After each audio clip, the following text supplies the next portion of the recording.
Tapez une description, hop, une appli qui apparaît.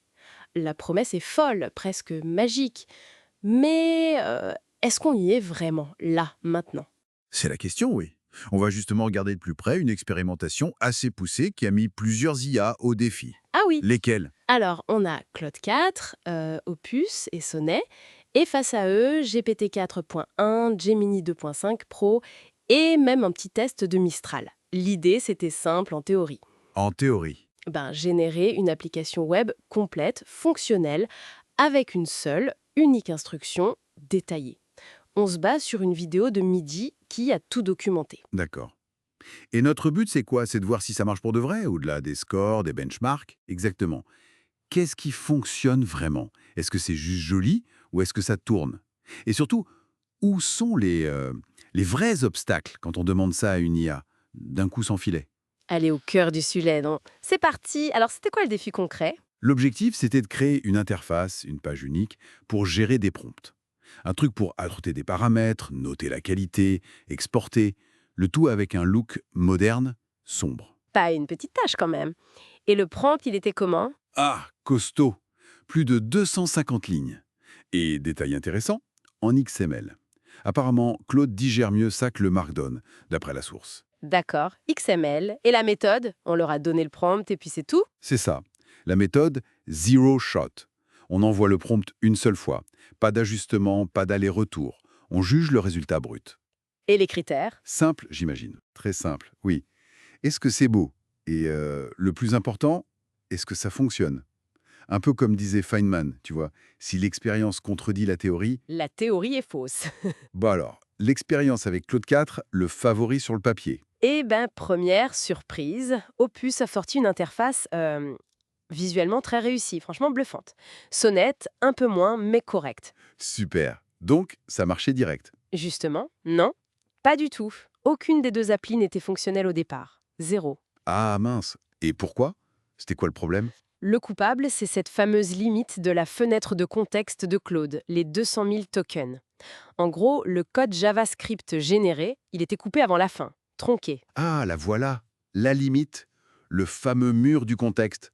Ça coince direct. Même pour les meilleurs. Ça change la donne. Et les autres concurrents alors, Gemini 2.5 Pro. Il a d'abord refusé, puis il a généré une interface.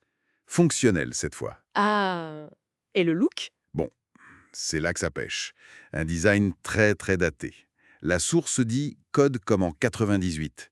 Clairement, la priorité c'était la fonction, pas l'esthétique. D'accord, fonctionnel mais à style 98. Un drôle de compromis face à un cloud beau mais cassé et GPT 4.1. GPT 4.1, il a fallu lui demander de continuer. Un continu la génération. Le résultat, moyen. Des bugs, la fonctionnalité était là, mais seulement en partie. Le scoring marchait bizarrement, l'export était OK. Qualifié de double. Médiocre, quoi. Médiocre, mieux que Claude au début, mais pas top.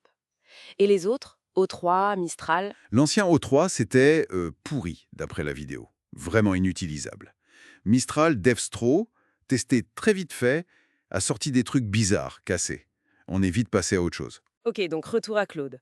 Si le seul souci c'était le code coupé, on peut pas juste lui dire termine ton boulot. C'est exactement ce qui a été tenté ensuite, en demandant explicitement «termine le code». Et là, oui, on commence à voir le potentiel. Mais ça n'a pas été simple, j'imagine. Non, pas du tout. Il y a eu des galères. Les limites d'utilisation sur l'interface web de Claude, ça oblige à passer par des plateformes comme OpenRouter. Et là, parfois, paf, le formatage du code saute. Il a même fallu utiliser GPT-4 pour nettoyer le code de Claude après coup. Le parcours du combattant. Et alors, une fois le code complet et nettoyé, ça valait le coup. Opus et Sonnet, ils ont enfin livré la marchandise. Oui et non.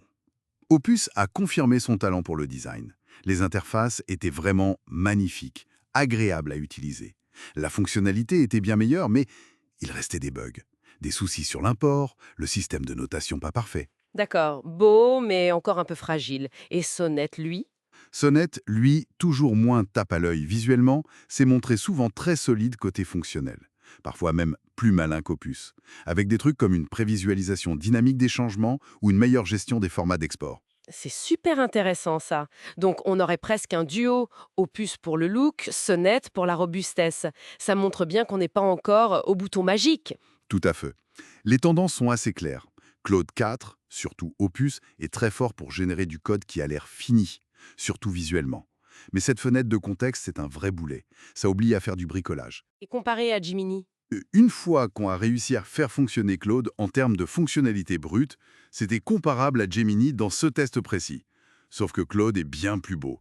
Gemini, ça reste l'option, ça marche, point barre.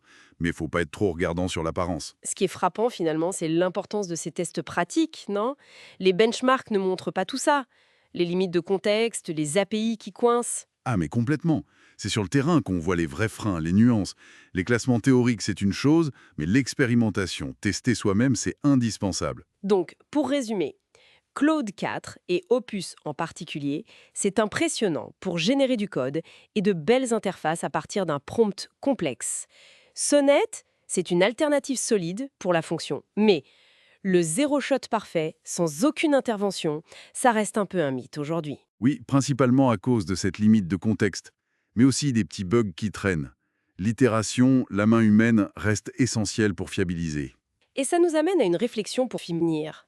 On a l'impression d'être à l'aube d'une ère où créer une appli serait aussi simple que générer une image. Mais ces tests, ils montrent un fossé technique encore bien réel, non? Entre la promesse et la réalité? Exactement, cette facilité apparente, est-ce qu'elle ne cache pas une complexité qui demeure? Et surtout, est-ce qu'il ne rend pas l'expertise humaine pour guider, corriger, finaliser, encore plus cruciale pour transformer ces ébauches bluffantes en outils vraiment robustes et utiles au quotidien? C'est la grande question.